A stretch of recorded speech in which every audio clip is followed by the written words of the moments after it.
All right, everybody. So, jumping right into this week's episode, I am sufficiently caffeinated. I'm in a good mood, and I'm ready to talk about how I really feel about the Trump and Zelensky's meeting because many of you have asked me about Tally's take on Elon Musk and his 15 or something children, 13 children with all these different women, how I feel about AI, how I feel about this political landscape. And every time I talk about political shit, people lose it. So I try to stay away from it, but I want to give you a higher energetic perspective around why things are happening the way they are, how they seem to be happening so quickly. And I'll touch on the Elon thing at the end, and I'll maybe take a couple of questions that I wanted to expound upon from my Q&A on social, and we'll go from there.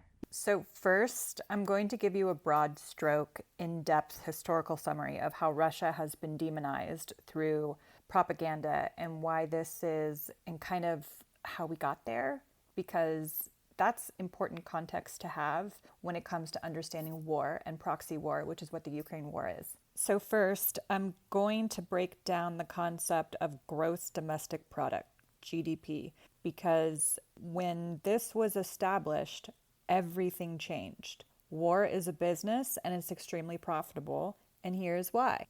So, first, the concept of the GDP, gross domestic product, originated after the Great Depression. So, after the Depression in the 1930s, there was an economist by the name of Simon Kuznets who created a kind of a comprehensive measure of national income around 1934, and I will leave some links for you guys in the notes if you want to look at this further, called GDP. It was essentially a way to measure what was being produced domestically because after the war, we were trying to establish how many bombs were made, how many tanks were made. So if we created a way to measure that, right, through GDP, we would be able to create checks and balances. What are we spending? How much is going out, etc. It's basically the forethought of having a national budget. And it turned out that war was actually quite profitable. If you looked at the bottom line of the GDP, a big chunk of it went to actually creating military specific equipment. So Kuznets comes along and he initially excluded government spending from the GDP, believing it didn't represent enough productive output. But this marked the birth of the GDP as an economic indicator. Fast forward to the 1940s, the GDP became standardized. During World War II, the US government sought a more effective way to measure wartime production, so they adopted the gross national product, so the GNP, which included income earned by US citizens abroad to track economic activity. By 1944, the GDP, gross domestic product again, was refined and gained global recognition as an economic indicator during the Bretton Woods Conference, solidifying its importance in economic measurement. Fast forward to the 1950s and 70s, post-war boom and refinement. This is the boomer age. In the post-war World War II era, the U.S. economy saw significant growth driven by the industrial expansion, suburbanization, and increased government spending.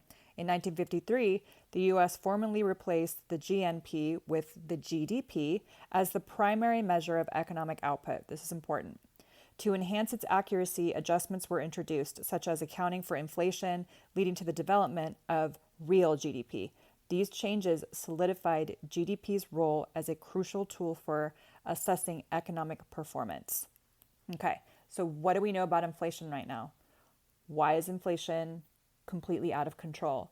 Because we have had, it's called qualitative easing, and I'm not going to do a big financial thing right now, but when you're printing money and funding proxy wars and then using proxy wars to fulfill military contracts, and then you're then selling and using, let's say, it's money laundering. Okay, you're printing the money. You have more money printed than you do circulating. That creates inflation. And through qualitative easing, we have to create deals to like smash the bubble, which is what Trump is trying to do.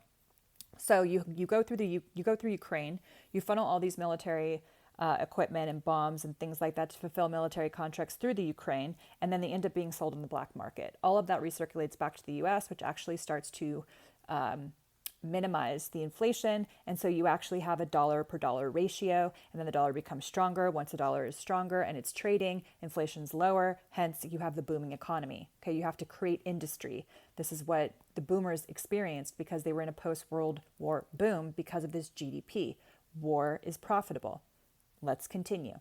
So now we get into the 1980s and the 1990s, which is basically the big globalization and new metrics boom. The growth of financial markets and investments in technology-driven productivity shaped the economy at that time.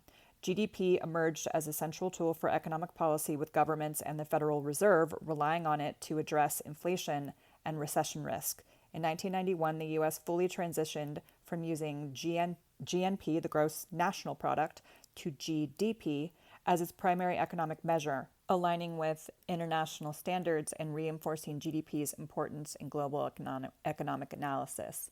Then you get into the 2000s, and then you get into 2008 with the financial crisis, and you have another financial boom where you have the beginning parts of the transfer of wealth.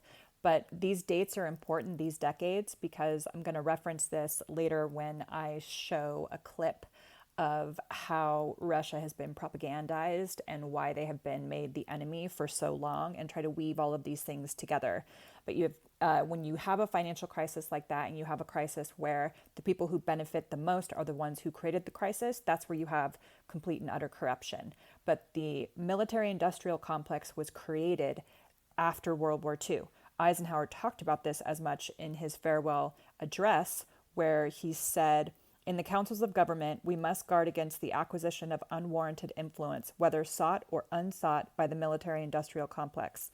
The potential for the disastrous rise of misplaced power exists and will persist," which is exactly what you're seeing now. At some point, the left and the right swapped between, you have the right at one point being established as the war party, where the left was the peace party, and that has gone completely out the window. And now you have the left, which is essentially propagandists and fearmongers, and you have the right, which are nationalists and capitalists, and then you've got everyone in the middle trying to figure out where they belong. Before I talk about the actual meeting, I need to talk about NATO. And again, I'm going to share a clip with you, which is going to summarize this whole thing up really beautifully. But NATO is a organization that is essentially funded by the United States to continue military contracts. We have 1,830 military bases around the world. They're divided into two categories. One is called a lily pad, small operating, and the other one is a full-blown military occupied campus. So why do we have so many? Russia has like 5, just for context. I remember looking at this a while ago. I was like, why do we have so many military bases around the world? What is really going on here? Because the MIC is incredibly profitable and war makes money. And that is exactly why we are in all these proxy wars, because the American people would never get behind doing something and creating. We are also funding all of these proxy gangs with Hamas, with the Taliban, with the cartels, things like that. Because, well, we used to. Now we're seeing where all of this money has gone, and we're seeing it through USAID. And I'm not going to talk about AIPAC right now, and I'm not going to talk about Israel, but that could be for another podcast. But again, I'm going to talk about the energetics and the high level, and what I really felt about this Zelensky meeting and what I feel like is going to happen. And then I'll probably talk about some masculine and feminine energetics, because that's what this podcast is about. So NATO, under the guise of being an anti-war party, this is what we want peace, is actually a war party. It's total smoke and mirrors. Whatever they tell you, what's actually happening is the total and complete opposite. So let's talk about the actual meeting. His body language, for example, that of a total and complete petulant child, arms crossed, postured, where I don't know where he's getting this confidence from. Is he drinking his own Kool-Aid? Because he's been made to be a savior of some sort, in my assessment, and he's been assured by the deep state that Trump would never win and that he wouldn't be able to get away with things like this in his first term. And or he had some kind of conversations with a bunch of EU pundits, and they promised him things. They're like, you cannot look weak in front of Trump. You have to go in there and look a certain way. And I believe that is why he postured. And that is also why the next day he capitulated. But yes, he went in there like a good paid actor and cokehead that he is. And it has been well documented that he is on drugs and amped up. And we already know that he was an actor. I mean, you can just look up Zelensky actor and see that he's playing a character right now, and he's being funded by the EU and corrupt EU at that. He was so hyped up, you could actually see a Ukrainian ambassador, a woman whose name I can't recall at the moment. She was shaking her head like in absolute disgust. Did he get told? I mean, he was basically, so I believe that he was told to act a certain way. And I think he fucked around, and now he is finding out. And I'll talk about that more in a minute. But if I'm playing the devil's advocate here and trying to hold nuance, which is what I do my best to do because I want to know the truth of things, I imagine someone like Zelensky is furious. I think he's probably really angry. He has been, held and coddled for 4+ years. He's been funded. He's been given a role. He's been given accolade and power and influence. And now, to some degree, I think he's feeling like he was left out to dry, and he's been a little bit punked, and now he doesn't know what to do. And I'll talk more about that in a minute. I mean, I could definitely sense there's just this victim consciousness running with Zelensky, where he was like, this isn't fair. I've done everything they've told me to do. And now this is what's happening with me, because essentially he's a weak man. He's a weak man that runs victim consciousness. And if you are running that, to some degree, he may or may not know that the United States is pretty much the only country that would keep him alive, which I'll talk more about in a minute also. I'd say the thing that disgusted me the most is that the celebratory European tour that followed that meeting to treat him like a hero is just textbook propaganda. The narrative of the savior,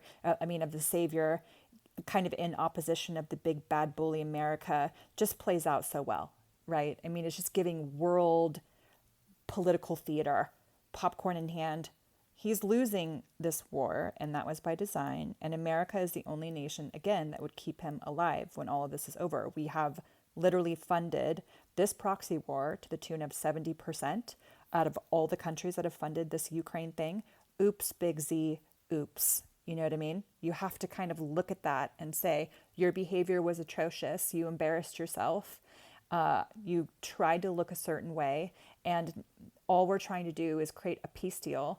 And the larger theme here is that he walked away and didn't want one, and he's done that several times. He walked away from a peace deal with Putin. He walked away from a peace deal with the US because he's been told to do that, because America is led by, Europe is led by extremely weak leadership right now. And I'll talk about that again in a minute. So the truth is that Zelensky has to create some kind of deal in order to keep himself alive. And that's just facts.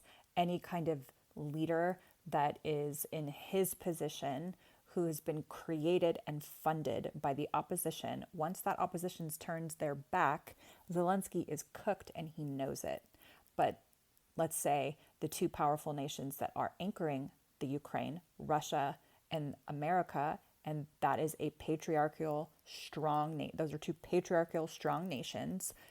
That is a threat for Europe and weak leadership countries that are in the middle. But the truth is, Europe won't keep him safe from Russia. We already know that. Who has a right to defend their border, which I'll talk more about in a minute. The UK won't take him in because, quite honestly, right now there's a war on Christianity there, and the UK is being infiltrated by deep state Islamic ideologies right now. And there's a full-on war of Christianity. I mean, if you think about what's happening right now, Christians are being slaughtered all over the world. And the rise into consciousness, into Christ consciousness, which is D5 consciousness, you guys have heard me talk about this, is happening right now. And it's this last-ditch effort. And so this massacre of Christians everywhere, the Congonians, that, loads of Christians Mercer killed in the Congo, to what's happening now across the world and in the UK. There's signs up saying that you can't pray. And if you are caught praying, you could be turned in. This is very real. This is actually kind of insane. So then you've got America that won't take him. I mean, you come into the Oval Office, you call the president a bitch to his face in Ukrainian underneath his breath with that type of petulant childlike attitude and behavior, and insult someone like Trump. That is not going to take you very far, kind of at all. So the idea right now is to make as many deals as possible. We have to figure out as a nation another way to make money besides being in war all the time. And this has been the biggest challenge. That's why you're seeing all these different types of deals being made and tariffs being done and bringing everything back to the US, because deals have to be made in order to lower inflation, to even that curve out, and to create some type of different dynamic that is business centered instead of war centered. People forget America is a corporation, okay? Everything is running through the Vatican. So the Vatican is the boss, the crown is the money, and America is the military. That's basically the format. And when you follow the money, everything funnels back to big corps making money. And the US is a corporation inside of the 10 square miles of the District of Columbia. You guys can look this up. Once you start to see that everything is business and it's all about making deals and there are no friends or enemies, there are only interests, then you start to see how civilizations are destroyed and how civilizations are created. And you create those through economic power, military power, or expansion. And you cannot do any of those things without all three of those things. And we have those things. So I'm going to go on a little bit of a baby rant here about feminine leadership in the EU and Canada and why it is inherently problematic. And when I talk about feminine leadership, I'm talking about the distorted feminine in terms of energetics right now, and or men that are effeminate. And this is where we have come into a major, major problem in terms of energetics, the misalignment of energetics, why there's so much distortion in the field right now, and why women are utterly just confused and over it and tired and don't want any part of it right now. So feminism, in quotes, and the European state are the first to say, we don't hate men, look how tolerant, we are. Side note, in nature, the females are the most vicious, absolutely the most violent against other females. You guys have heard me talk about this before. The people who have come for me the hardest online, who have dragged me the hardest online, are women. So back to this whole effeminate European leadership vibe. If you look at the male leaders and look at how they act, they do not act masculine in the EU. They are men that act like girls, because unisex, which is basically flippant, can change their minds, be softer and more malleable, is rewarded. So they don't act masculine. Masculine is strong decisions, go into burning buildings, that innate drive to protect and provide, follow through with shit, get shit done. That's essentially masculine, okay? And I see this from an energetic perspective because I understand how energy, if it doesn't have structure, is chaos. So in chaos theory and quantum mechanics, you have particles that are constantly in a state of possibility, okay? Everything is just possibility until it is created. I wrote about this in my book. When you have energy that doesn't have containment, there is no direction. Literally, the particles are just sitting there spinning in with nothing to do and nothing to create. And eventually that energy, it doesn't get frustrated, but it starts to get bigger and create more inertia from this anti-gravity vacuum. And then it kind of bursts, and you have these star bursts and these expansions. But if you actually contain it, you can create different rule sets inside of that. The energy has infinite potential within this certain bandwidth of reality. So if you look at time, time is the structure of how this dimensional order in the third works. It creates the framework, and energy is contained. I think it's called a tesseract, I want to say, is actually the matrix, the structure matrix. It's square in nature. But essentially, you need the electricity to wrap around the electromagnetism that is feminine energy. And that is just part of nature. There's masculine and feminine energies. You need both of them to create a thriving, optimal environment. If you have these things that are out of balance, that will, in nature, it eradicates itself in a generation. Women will, the female, not women, but the females will actually sense the weakest of their own litters and kill them or reject them. If they're weak in any way and not optimal, they will reject that baby. And there are also male lions, for example, that will kill off young that aren't theirs. It is savage. Not saying we have to be that, but natural order is this masculine, which is created. There's a genetic drive within their cellular memory to lead, protect, and provide. Women are having to step up and do that right now, and we're really bitter about it. That is why there's so much misalignment. So when you have these masculine leaders in Europe running more of feminine energy, it becomes extremely fickle. Okay, this is where you start to create chaos, and here's why. So Europe is an inherently feminine continent. And the distortion within the feminine at the moment is that it is utterly fickle because we feel so let down by the masculine within a social construct under the guise of wanting equality that we created, and now we're resentful about it. Okay? Literally, men cannot win. We expect them at this point to fuck us like Bridgerton, to be savage like Succession, and be our besties like some rom-com. And we have all of these expectations on them because we've felt so let down. And men are just fucking cooked. They're so tired. They're just like, what's even the point right now? I'm just going to hold my dick and say like, hey, what do I do with this? And go to OnlyFans. That's what we've created under the guise of wanting equality. We've created this mess that we're in. And now people who I work on with you guys, some of you guys are in partnership, some of you aren't. So many awakened men and women out there, mainly women, who are really wanting a divine partner. And it's hard. It's harder out there. It's harder to be able to hold that vision of who you feel like you can connect with and still be able to have yourself at the same time. And then there are those who are waking up who are in relationships already, and that gap is getting really wide. And we need men to step up. We really, really need strong men. So, okay, I digress. Back to the feminine leadership thing. Essentially, the reason why this is so problematic, and it's problematic to have men acting like little bitches in Europe and women holding their dicks, sometimes they really are, but being more in their masculine energy and being in leadership is it's throwing everything wildly off balance. The problem is women, not the problem, it's one of our mainly like amazing gifts is that we lead with emotions. It's all about our feelings, and we will give you the world when we still love you, okay? When we're getting what we want and we're still in that dynamic, especially politically, it's all about just, we love you, it's all good right now, I'm absolutely going to give you everything you need right now.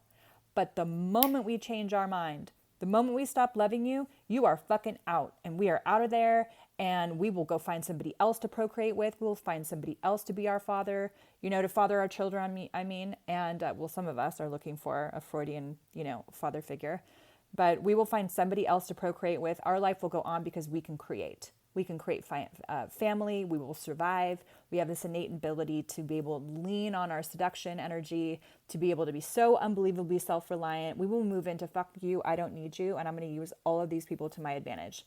Men without a family or a North Star are lost as fuck. They have no direction. They're terrible at entertaining themselves. They have to have something to work for. Otherwise, they get very, very lost.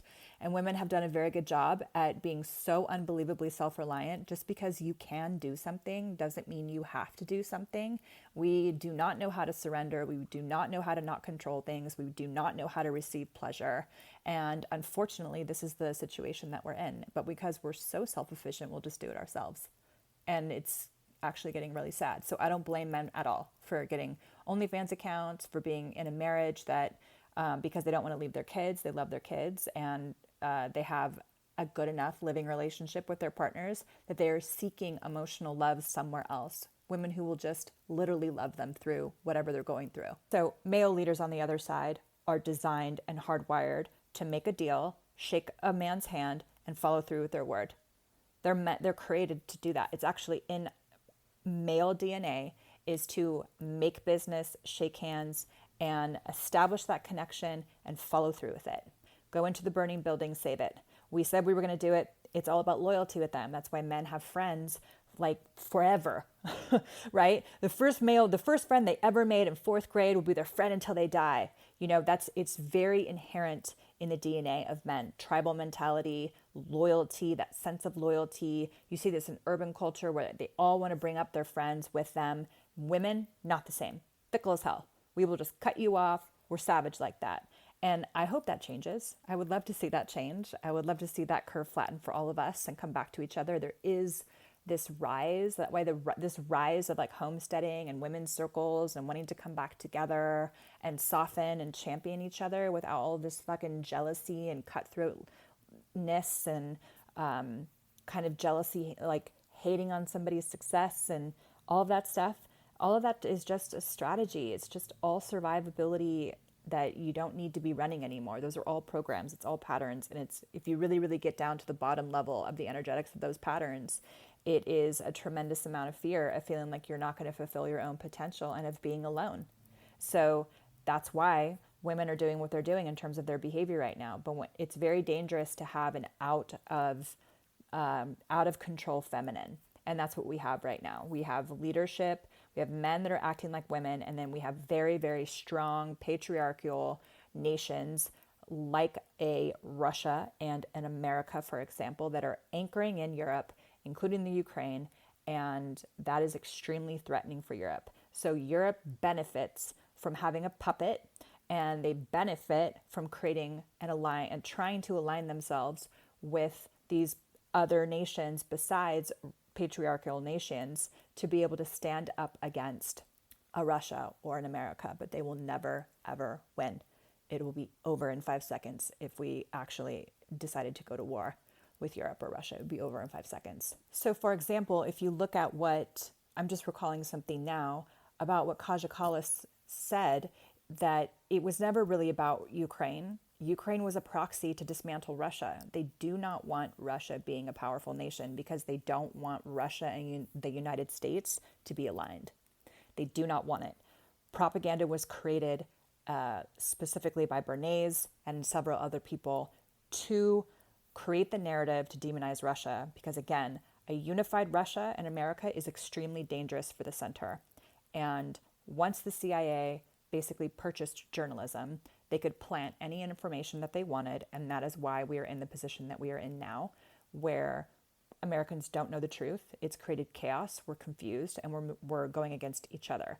So let me play you a clip that will explain NATO like that, and it's going to do a better job that I could do explaining around why we've demonized Russia for so long, the truth about NATO, and that essentially the Ukraine has been a pawn and millions of people have died. And it's actually extraordinarily very frustrating that we're still here after all of these decades and decades and hundreds of years of war. This clip is from professor at Columbia University. Let's go. What was Putin's intention in the war? Not the propaganda that's written about this. Oh, that they failed and he was going to take over Ukraine. The idea was to keep NATO, and what is NATO? It's the United States, off of Russia's border. No more, no less. When the Soviet Union ended in 1991, and an agreement was made that NATO will not move 1 inch eastward. Now, what happened after 1991, the United States decided there would be no end to eastward enlargement of NATO. And the decision was taken formally in 1994 when President Clinton signed off on NATO enlargement to the east, all the way to Ukraine and into Georgia. So the NATO enlargement, as you know, started in 1999 with Hungary, Poland, and the Czech Republic. And Russia was extremely unhappy about it, but these were countries still far from the border. So the next round of NATO enlargement came in 2004. With the 3 Baltic states, Romania, Bulgaria, Slovenia, and Slovakia. At this point, Russia was pretty damn upset. So as everybody recalls, in 2007, President Putin said, stop, enough. And of course, what that meant was in 2008, the United States jammed down Europe's throat enlargement of NATO to Ukraine and to Georgia. This is right up against Russia. And Russia protested because if Russia decided to have a military base on the Rio Grande or the Canadian border, not only would the United States freak out, we'd have war within about 10 minutes. And a month later, a war broke out. That gets Georgia destroyed. And starting in 2010, the U.S. put in Aegis missile systems in Poland and then in Romania. And Russia doesn't like that. In 2010, Viktor Yanukovych was elected on the platform of neutrality. Russia had no territorial interests or designs in Ukraine at all. What Russia was negotiating was a 25-year lease for Sevastopol naval base. That's it. Not for Crimea, not for the Donbass, nothing. In 2014, the U.S. worked actively to overthrow Yanukovych. Everybody knows the phone call by my Columbia University colleague, Victoria Nuland, and the U.S. Ambassador Peter Piot. Listen to it. It's fascinating. I don't think Cleach should go into the government. I don't think it's necessary. I don't think it's a good idea. I think Yats is the guy who's got the economic experience, the governing experience, and, fuck the EU. No, exactly. And I think we've got to do something to make... You don't get better evidence. Then came Minsk, and especially Minsk II. It said there should be autonomy for the Russian-speaking regions in the east of Ukraine. It was supported unanimously by the UN Security Council. The United States and Ukraine decided it was not to be enforced. There were many thousands of deaths in the shelling by Ukraine in the Donbass. And one of the issues on the table in December 2021, January 2022, was, does the United States claim the right to put missile systems in Ukraine? And Blinken told Lavrov in January 2022, the United States reserves the right to put missile systems wherever it wants. So the war started. What was Putin's intention in the war? It was to force Zelensky to negotiate neutrality. And that happened within 7 days of the start of the invasion. Ukraine walked away unilaterally from a near agreement. Why? Because the United States told them to. The idea was that there would be Ukraine, Romania, Bulgaria, Turkey, and Georgia that would deprive Russia of any international status by blocking the Black Sea. And the American senators, who are as nasty and cynical and corrupt as imaginable, say this is wonderful expenditure of our money because no Americans are dying. It's the pure proxy war. And since the U.S. talked the negotiators away from the table, about 1 million Ukrainians have died or been severely. Okay, so there you have it. There you've got it. That is why we are making the moves that we're making to get out of NATO. That is why we are dismantling USAID. That is why we are dismantling all of these government-funded, they're basically pseudo establishments and organization to launder money, to destabilize Russia and keep Europe in this place of being in a deeper negotiative position. And it's not working. It's really not working. So what do I think about that meeting? I think Zelensky is a character and a pundit and a very weak man. And I think weak people not only do they become addicted, which if you look at the lineage of where he's come from, it is an avoidant, abandoned type of archetype that I see quite often. And also, I think he's extremely easy to manipulate, and gullible. And I don't think he has a very strong identity at all. So I am concerned for what will happen to him, but also I understand that everything is a recursion loop. Everything will basically duplicate and replicate until that pattern is established at its root, at its origin, and reconciled. So right now we are in a deep state of reconciliation. I will be doing a podcast on, if you want to know kind of about the trajectory where humanity is going, not like a prediction podcast, which I've already done, but you would want to look at trust law. Like I've been basically studying a lot of trust law, deep state trust law, and all of it is throughout religious literature. So specifically looking at and pulling out references from the Bible. And in a meditation I had early on in the year, there was information that came in that was specifically about the New Testament being very reflective of what Israel is, and then also Revelations. And that I needed to be looking at these things specifically with trust law and also the future of technology and the future of humanity. So I will be talking about that at some point. I think Zelensky's biggest problem is that his allies are women, not men, who can protect and provide for him. So this means right now all the women feel like helping him, which means they will make a bunch of promises. They mean what they say. They're not lying. They just mean what they say right now, as we know. But their feelings will change, and when they do, everything changes. And once the tide turns, it's over for him. And this is what I'm saying. Europe doesn't respect America.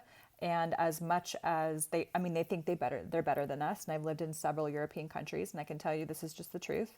And I get it. I completely understand. There's many things that are not necessarily better, but are appreciated more with, at least from my perspective, in terms of food and culture and lifestyle, longer vacations, shorter work weeks, where people place their values, etc. But Europe doesn't respect America.